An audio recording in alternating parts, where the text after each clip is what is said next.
प्यारे विद्यार्थियों, हम अभी तीसरा टॉपिक ले रहे हैं टॉपिक और व्याख्या के साथ। तो ये शॉर्ट में रहेगा, यानी कि शॉर्ट में स्टेटमेंट और उसके बाद उसकी डिटेल। तो इसमें लगभग सारे टॉपिक कवर हो रहे हैं और ये प्रीवियस ईयर क्वेश्चंस हैं। और एक रिक्वेस्ट है, जो जो भी लोग ये वीडियो देख रहे हैं, कृपया कुछ कमेंट या लाइक एक बार बता दें करके। अगर आपको ये वीडियो अच्छा लग रहा है तो आप पॉजिटिव रेस्पॉन्स दे सकते हैं। अगर आपको वीडियो ये अच्छा नहीं लग रहा है या लाभदायक नहीं है, आपके लिए बेनिफिशियल नहीं है, तो आप उसको डिसलाइक भी करें और नेगेटिव कमेंट भी करें, ताकि मुझे पता चले कि मुझे वीडियो आगे बनाना है, कंटिन्यू करना है या नहीं करना है। ठीक है, जो भी हो एटलीस्ट रेस्पॉन्स दीजिए ताकि अगर ये मैं मेहनत कर रही हूँ तो वो इसको कंटिन्यू करूँ कि नहीं करूँ। तो इसके लिए एक रेस्पॉन्स, चाहे पॉजिटिव, आपका जो भी फीडबैक है वो स्वीकार है, चाहे आपको पसंद है चाहे नहीं पसंद है। लाइक और डिसलाइक जो भी है, कमेंट और नेगेटिव जो भी है, पॉजिटिव नेगेटिव, वो करके आप एक फीडबैक ज़रूर दीजिए, ताकि मुझे आगे पता चले कि मुझे आगे अगला वीडियो बनाना है कि नहीं बनाना है। Thank you. तो कंटिन्यू करते हैं प्रजामंडल आंदोलन के लिए। निम्न में से प्रजामंडलों का मुख्य उद्देश्य था नागरिकों के अधिकारों के लिए संघर्ष करना। तो प्रजामंडल जो हुआ था उसका कंप्लीट टॉपिक हमने डिटेल में पढ़ लिया है, और ये एक स्टेटमेंट और उसके साथ उसके व्याख्या हम देखते हैं। तो क्या था प्रजामंडलों का मुख्य उद्देश्य? क्या था? नागरिकों के अधिकारों के लिए संघर्ष करना। फिर प्रजामंडल का मुख्य उद्देश्य जनता की समस्याओं और उनकी आकांक्षाओं के प्रति सकारात्मक रुख अपनाते हुए नागरिकों के अधिकारों के लिए संघर्ष करना था। ठीक है, फिर देखते हैं राजस्थान का प्रथम प्रजामंडल आंदोलन कौन सा था। जयपुर में हुआ था शुरू, और इसकी डिटेल है। कपूरचंद पाटनी की अध्यक्षता में सर्वप्रथम 1931 में जयपुर प्रजामंडल गठित हुआ, लेकिन यह मृतप्राय रहा क्योंकि सक्रिय नहीं हुआ था। फिर चिरंजी लाल मिश्र की अध्यक्षता में पुनर्गठित 1936 से 37 में, और 38 तक ये जमनालाल बजाज की अध्यक्षता में पुनः शुरू हुआ, सक्रिय रहा। और 1942 के भारत छोड़ो आंदोलन के समय इसने क्या किया था? प्रजामंडल ने भाग नहीं लिया था। तो ये प्रश्न बन जाता है कि भारत छोड़ो आंदोलन में किस प्रजामंडल ने सक्रिय भाग नहीं लिया था, या सक्रिय भाग नहीं लेने के लिए उन्होंने अपना एक एग्रीमेंट भी तय कर लिया था कि हम प्रजामंडल आंदोलन जो है वो भारत छोड़ो आंदोलन में सक्रिय नहीं या शामिल नहीं होंगे। तो वो भी आगे पढ़ेंगे। जयपुर में जो जेंटलमैन एग्रीमेंट था उसके बारे में भी पढ़ेंगे। तो दूसरा था अलवर। एक तो जयपुर था और दूसरा क्या था? अलवर। तो फिर है उस नेता को पहचानिए जो जयपुर प्रजामंडल में सक्रिय नहीं था। तो नेता कौन था जो जयपुर प्रजामंडल में सक्रिय नहीं था? वो है प्रयागराज भंडारी। उसकी डिटेल देखते हैं कि कौन कौन से शामिल थे, उन सबके नाम आ जाएंगे। तो ये जो नहीं वाला वो ऑप्शन अपन ने यहाँ पर देख लिया। भारत छोड़ो आंदोलन में जयपुर प्रजामंडल की निष्क्रियता से असंतुष्ट होकर श्री बाबा हरिश्चंद्र की निष्क्रियता, रामकरण जोशी, दौलत भंडारी, गुलाबचंद कासलीवाल, श्री हंस दी राय, चिरंजी लाल मिश्र द्वारा आज़ाद मोर्चा संगठन गठित किया गया। तो इन सबने मिलकर क्या किया था? आज़ाद मोर्चा संगठित किया था, जिसका विलय कब होना था? प्रजामंडल में हुआ था 1945 को। फिर एक जेंटलमैन एग्रीमेंट जो कि किसके बीच हुआ था? वहाँ के अध्यक्ष और प्रधानमंत्री के बीच में। तो जेंटलमैन एग्रीमेंट सितंबर 1942 में जयपुर के प्रधानमंत्री मिर्जा इस्माइल और जयपुर प्रजामंडल के अध्यक्ष श्री हीरालाल शास्त्री के बीच ही हो गया। तो शास्त्री जी ने क्या किया? हीरालाल शास्त्री ने एग्रीमेंट कर लिया किसके साथ? प्रधानमंत्री के साथ। उन्होंने क्या एग्रीमेंट चाहा था? कि हम भारत छोड़ो आंदोलन में शामिल नहीं होंगे। तो अध्यक्ष ने तो बिना अपने किसी सदस्य की राय के इनके साथ एग्रीमेंट कर लिया, लेकिन ये सारे के सारे सदस्य जो दूसरे थे ना, जो आज़ाद मोर्चा में शामिल हो रहे थे, जो जिनका आज़ाद मोर्चा था, वो भारत छोड़ो आंदोलन में शामिल नहीं होने से हीरालाल शास्त्री से नाराज हो गए। तो इस एग्रीमेंट के अनुसार रियासती सरकार भविष्य में अंग्रेजों की मदद नहीं करेगी, ऐसा तय हुआ था।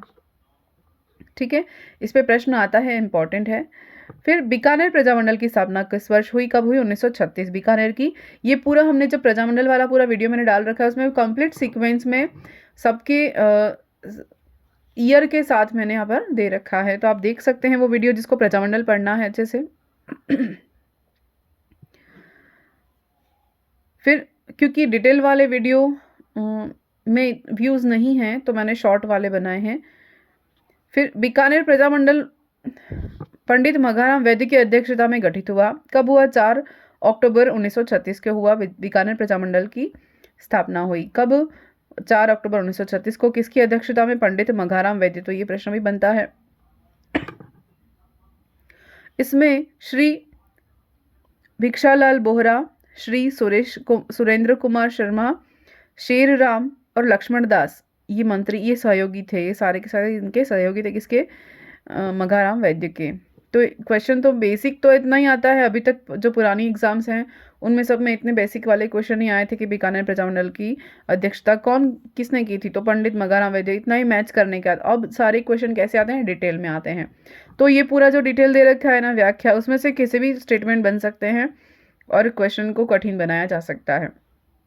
तो इन सब के नाम आपने अभी तक अगर बच्चे तैयारी कर रहे हैं प्रजामंडल, तो इन सब के नाम तो आपने कहीं सुने नहीं होंगे। तो इसमें आप देख सकते हैं कि इनके सहयोगी कौन थे। तो भिक्षाराम बोहरा, श्री सुरेंद्र कुमार शर्मा, शेर राम और लक्ष्मण दास। ठीक है, ये सारे के सारे इनके सहयोगी थे। फिर बीकानेर नरेश गंगा सिंह ने तत्काल वैद्य जो पंडित मघाराम थे उनको रियासत से निष्कासित करके प्रजामंडल का दमन कर दिया। तो वहाँ के जो बीकानेर नरेश थे गंगा सिंह, उन्होंने क्या किया? इनको बीकानेर से बाहर निकाल दिया, निष्कासित कर दिया ताकि प्रजामंडल को दबाया जा सके। तो ऐसा ही हुआ। फिर नेक्स्ट देखते हैं, किस राजपूत राज्य के प्रजामंडल की स्थापना कलकत्ता में की? तो बीकानेर प्रजामंडल थी, उसकी जो स्थापना थी तो वो कलकत्ता में हुई थी, क्योंकि वहाँ के जो नरेश थे, राजा था, वो इनका दमन कर दिया, मतलब इनको एक्टिव नहीं रहने दिया, सक्रिय नहीं रहने दिया। फिर कलकत्ता में निवास करने वाले बीकानेर राज्य के निवासियों ने क्या किया? मघाराम वैद्य, लक्ष्मी देवी आचार्य, इनका नाम भी इंपॉर्टेंट है ना, बार बार आता है, श्री राम आचार्य आदि कार्यकर्ताओं के सहयोग से कलकत्ता में बीकानेर राज्य प्रजामंडल की स्थापना कर दी। तो बीकानेर, आपने तो इतना तो पता होगा कि जैसे भरतपुर है, बीकानेर है ना, तो ऐसे कुछ हैं राज्य जिनकी स्थापना कहाँ से हुई, जैसे सिरोही है, उनकी स्थापना बम्बई में हुई। तो ऐसे कुछ राज्य हैं जिनकी प्रजामंडल की स्थापना वहाँ ना होकर उस राज्य से बाहर हुई थी। तो ऐसे 3 हैं, तो उनको ध्यान में रखना है। ठीक है, बेसिक क्वेश्चन तो अभी तक सबको याद होंगे, लेकिन इसके बारे में डिटेल भी हमें देखनी है कि इनके साथ कौन कौन सहयोगी थे, शामिल थे। तो बीकानेर राज्य प्रजामंडल की स्थापना हुई, कहाँ हुई? कलकत्ता में हुई। इसकी प्रथम महिला अध्यक्ष कौन थी? लक्ष्मी देवी आचार्य को बनाया। कलकत्ता में स्थापित बीकानेर प्रजामंडल ने सर्वप्रथम बीकानेर के संबंध में एक पुस्तिका लिखी, जिसका नाम क्या था? बीकानेर की थोथी पोथी छपवाई थी। ठीक है, नेक्स्ट देखते हैं, कांगड़ कांड किससे संबंधित है? इंपॉर्टेंट क्वेश्चन है। तो ये है बीकानेर प्रजामंडल से संबंधित। डिटेल देखते हैं। कांगड़ कांड बीकानेर के किसान आंदोलन के इतिहास की अंतिम और महत्वपूर्ण घटना थी, जो कांगड़ कांड रतनगढ़ से संबंधित थी। यह आंदोलन जागीरदारों के अत्याचार से उपजा स्वस्फूर्त किसान आंदोलन था। 1946 में खरीफ फसल नष्ट होने पर अकाल स्थिति पैदा हुई और अकाल पड़ने के बाद भी 1946 में किसानों से कर वसूला गया, जिस कारण किसानों ने क्या किया? आंदोलन किया। कांगड़ के लगभग 35 किसान महाराजा को याचिका देने के लिए बीकानेर गए। वहां के जागीरदारों ने उस गांव के किसानों के साथ लूट मचाई, अमानवीय अत्याचार किए। 1948 में बीकानेर में उत्तरदायी शासन की स्थापना की। फिर 30 मार्च 1949 को बीकानेर को राजस्थान में विलय कर दिया गया। साथ ही बीकानेर में राजतंत्र सामंतवाद को अंतिम रूप से विदा कर दिया गया। 20 फरवरी 1944 को अलवर में स्वतंत्रता दिवस मनाया गया। 5 फरवरी 1947 को भरतपुर में प्रजा परिषद के नेतृत्व में बेगार विरोधी दिवस मनाया गया। ठीक है, तो ये भी अलग है, ये बीकानेर है, ये क्वेश्चन अलग है बीकानेर से। भरतपुर में बेगार विरोधी दिवस कब मनाया गया? तो 1947 में मनाया गया। किसके नेतृत्व में? प्रजा परिषद के नेतृत्व में। नेक्स्ट है, बीकानेर राज्य प्रजा परिषद की स्थापना कभी? 1942 में। तो ये सन याद रखना है, क्योंकि मैच करने वाले और सारे क्वेश्चन आजकल ऐसे आ रहे हैं ना, कालक्रम वाले, तो जो एग्जाम दे रहे हैं उन्हें पता है। फिर बीकानेर राज्य प्रजा परिषद की स्थापना कब हुई? 22 जुलाई 1942 को श्री रघुवर दयाल गोयल की द्वारा हुई। ठीक है, इंपॉर्टेंट याद रखना है। 22 जुलाई 1942 श्री रघुवर दयाल गोयल। फिर 1938 में स्थापित मेवाड़ प्रजामंडल का प्रथम अध्यक्ष कौन था? बलवंत सिंह मेहता, ये भी ध्यान रखना है। मेवाड़ प्रजामंडल माणिक्यलाल वर्मा के प्रयासों से स्थापित 24 अप्रैल 1938 को हुआ था। ठीक है, स्थापित हुआ था। फिर अध्यक्ष कौन थे? बलवंत सिंह मेहता थे। फिर संविधान सभा के सदस्य के रूप में मूल संविधान पर हस्ताक्षर करने वाले पहले राजस्थानी कौन थे? बलवंत सिंह मेहता, इंपॉर्टेंट है। ठीक है, ये भी स्टेटमेंट के फॉर्म में पूछा जा सकता है। फिर उनके उपाध्यक्ष कौन थे उस समय? भूरेलाल बया। महामंत्री कौन थे? माणिक्यलाल वर्मा। किसके? मेवाड़ प्रजामंडल के। ठीक है, अध्यक्ष कौन? माणिक्यलाल वर्मा। अध्यक्ष कौन? बलवंत सिंह मेहता। और किसके प्रयासों से स्थापित किया गया? स्थापना किसने की? माणिक्यलाल वर्मा ने की। और ये महामंत्री बनाए गए। और उपाध्यक्ष कौन बने? भूरेलाल बया। फिर नवंबर 1941 को प्रथम अधिवेशन हुआ, किसकी अध्यक्षता में? माणिक्यलाल वर्मा की अध्यक्षता में। फिर उदयपुर में हुआ था ये अधिवेशन, प्रथम अधिवेशन। और अस्थायी कार्यकाल कहाँ था? अजमेर में था। और इसमें आचार्य कौन थे? जेबी कृपलानी थे, उन्होंने उद्घाटन किया था किसका? प्रथम अधिवेशन का, मेवाड़ प्रजामंडल के प्रथम अधिवेशन का। फिर श्रीमती विजय लक्ष्मी पंडित ने इसमें भाग लिया था, ये भी ध्यान में रखना है कि इन्होंने किस में प्रजामंडल में भाग लिया था? मेवाड़ प्रजामंडल में। फिर प्रथम अधिवेशन में कब हुआ था? 1941 नवंबर सॉरी, जब मेवाड़ प्रजामंडल को गैरकानूनी घोषित कर दिया गया और कार्यालय पर ताला लगाकर मुख्य नेताओं को गिरफ्तार कर लिया गया, तब इसके विरोध में क्या किया लोगों ने? 11 अक्टूबर 1938 को नाथद्वारा से सविनय अवज्ञा आंदोलन प्रारंभ किया, जो महात्मा गांधी के परामर्श पर 3 मार्च 1939 को स्थगित कर दिया गया था। तो नाथद्वारा से सविनय अवज्ञा आंदोलन शुरू किया, जो खत्म भी कर दिया गया। ठीक है, 3 मार्च को 1939 को। फिर मेवाड़ प्रजामंडल के मुख्य नेता कौन कौन थे जिन्होंने भारत छोड़ो आंदोलन के दौरान जिनको गिरफ्तार कर लिया गया था? वो कौन कौन थे गिरफ्तार होने वाले? माणिक्यलाल वर्मा, बलवंत सिंह मेहता, चिरंजीलाल। ठीक है, ये दोनों थे। फिर कब हुआ था? 21 अगस्त 1942 को। फिर नेक्स्ट है चिरंजीलाल मिश्र की अध्यक्षता में जयपुर प्रजामंडल पुनः सक्रिय कब हुआ? ये फर्स्ट अपन ने पढ़ा था, वही वापस है 36 और 37। तो ये है कि क्वेश्चन पैटर्न या स्टेटमेंट पैटर्न है ना, ये प्रीवियस ईयर के हैं और उनके साथ उनकी व्याख्या है पूरी की पूरी। तो क्वेश्चन भी समझ में आ जाएगा, उनकी व्याख्या भी समझ में आ जाएगी। ठीक है, नेक्स्ट देखते हैं, मेवाड़ प्रजामंडल आंदोलन से संबंधित महिला कौन है? तो कौन थी? नारायणी देवी वर्मा। कौन थी नारायणी देवी वर्मा? डिटेल देखते हैं। माणिक्यलाल वर्मा की पहली पत्नी नारायण देवी वर्मा को 24 अप्रैल 1939 को अपनी पुत्री स्नेहलता और प्यारचंद बिश्नोई की पत्नी भगवती देवी के साथ प्रजामंडल आंदोलन में भाग लेने के कारण राज्य से निष्कासित कर दिया था। तो उनको निष्कासित होने वाली महिला भी कौन है? नारायण देवी वर्मा। अब उन्होंने क्या किया? 1942 में भारत छोड़ो आंदोलन में भाग लिया। फिर 14 नवंबर 1944 को भीलवाड़ा में महिला आश्रम की स्थापना की और उन्होंने 1952-53 में आदिवासी कन्या छात्रावास की भी स्थापना की। ठीक है, तो ये नारायण देवी वर्मा के बारे में है। नेक्स्ट देखते हैं, सुशीला और भगवती का संबंध किस प्रजामंडल से है? तो मेवाड़ प्रजामंडल से है। फिर हाड़ौती सेवा संघ का संस्थापक कौन था? नैनूराम शर्मा। हाड़ौती प्रजामंडल 1934 को स्थापना हुई इसकी, पंडित नैनूराम शर्मा द्वारा हुई, लेकिन ये जो है मृतप्राय हो गया, मतलब कि इनएक्टिव हो गया। इसके बाद पंडित नैनूराम शर्मा को हाड़ौती सेवा संघ की स्थापना में कहाँ किसका सहयोग मिला? तनसुखलाल मित्तल का पूरा सहयोग मिला, तो वापस से स्थापना हुई। और कोटा प्रजामंडल 1939, हाड़ौती प्रजामंडल के निष्क्रिय हो जाने पर नैनूराम शर्मा ने क्या किया था? अभिन्न हरि के साथ मिलकर कोटा प्रजामंडल की स्थापना की। तो क्या हुआ था? हाड़ौती प्रजामंडल जो पहले बना था वो इतना एक्टिव नहीं हो पाया, चला नहीं, तो उसके बाद हाड़ौती को कोटा में शामिल कर लिया गया और कोटा प्रजामंडल की स्थापना हुई। कोटा के साथ मिला है, किसने मिलाया? अभिन्न हरि शर्मा का नाम भी महत्वपूर्ण है, बार बार क्वेश्चन में आता है। ठीक है, अगर आप ये सारे, अगर जो बच्चा सिंसियरली वीडियो देख रहा है और उसके साथ प्रीवियस ईयर क्वेश्चन भी देख रहा है और रिसेंट वाले भी, मैं पुराने की बात नहीं कर रही, भी पैटर्न बदल गया, तो सारे जो तैयारी करने वाले बच्चे हैं, जितने भी स्टूडेंट एस्पायरेंट्स हैं, वो सारे घबरा चुके हैं कि क्वेश्चन पता नहीं कहाँ से आते हैं, तो क्वेश्चन तो वही आते हैं, बस उसको थोड़ा टफ बना दिया गया है और करंट अफेयर्स को बहुत रिसेंट करंट अफेयर्स डाल देते हैं।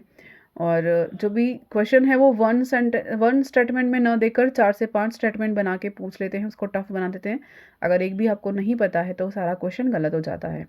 तो आप अगर जो वास्तव में तैयारी कर रहे हैं वो PYQ लेकर बैठेंगे और इन इन इन वीडियोस को देख रहे हैं साथ में, तो भी उन्हें कॉन्फिडेंस बिल्डअप होगा कि हाँ, कि इसमें से जो भी पढ़ रहे हैं वो फ़ायदेमंद है, वो बेनिफिशियल है। ठीक है? तो अगर देखना है तो पूरा देखें, ना देखना हो तो बीच में छोड़ दें, या जो भी कमेंट है आपका पॉजिटिव, नेगेटिव, जो भी फीडबैक है वो कृपया दीजिए, ताकि मुझे पता चले कि मैं अगला वीडियो बनाना है कि नहीं बनाना है। नेक्स्ट देखते हैं, ये तो हो गया था। अभिनव हरि शर्मा के साथ मिलकर कोटा प्रजामंडल की स्थापना की। इसका प्रथम अधिवेशन कहाँ हुआ? पंडित नैनूराम शर्मा की अध्यक्षता में मांगरोल में हुआ, ध्यान रखना है। फिर 14 अक्टूबर 1941 में पंडित नैनूराम की हत्या हो जाने पर कोटा प्रजामंडल की बागडोर किसने संभाली? पंडित अभिनव हरीश ने संभाली। सॉरी। नेक्स्ट है, राजनीतिक कार्यकर्ता संबंधित रियासती राज्य कौन कौन से थे? इनका मिलान करते हैं, मतलब मैच ही हैं सारे ये। जैसलमेर में कौन था? मीठालाल व्यास। भूपेंद्रनाथ त्रिवेदी में कहाँ थे? बांसवाड़ा में थे। किशनलाल जोशी भरतपुर। हरिनारायण शर्मा अलवर। फिर 31 दिसंबर 1945 से 1 जनवरी 1946 तक उदयपुर में all India state peoples conference की अध्यक्षता की। किसने की? पंडित जवाहरलाल नेहरू ने की। ठीक है, डिटेल देखते हैं। श्री माणिक्यलाल वर्मा के प्रयासों से अखिल भारतीय देशी राज्य लोक परिषद का 7वां अधिवेशन, ध्यान में रखना है, 7वां अधिवेशन 31 दिसंबर 1945 से लेकर कब तक चला? 1 जनवरी 1946 तक चला। किसकी अध्यक्षता में? जवाहरलाल नेहरू की अध्यक्षता में। कहाँ हुआ? उदयपुर के सलेटिया मैदान में हुआ। इसमें एक प्रस्ताव के द्वारा रियासतों में अविलंब उत्तरदायी शासन की स्थापना करें, ऐसा प्रस्ताव रखा गया। इस अधिवेशन से राज्य की रियासतों में अभूतपूर्व जागृति आई और कई स्थानों पर उत्तरदायी सरकारों की स्थापना भी हुई। नेक्स्ट देखते हैं, चुन्नीलाल और अमरलाल पाठक का संबंध किस प्रजामंडल से है? तो प्रतापगढ़ से है। 1945 में इन दोनों का नाम आता है। ठीक है,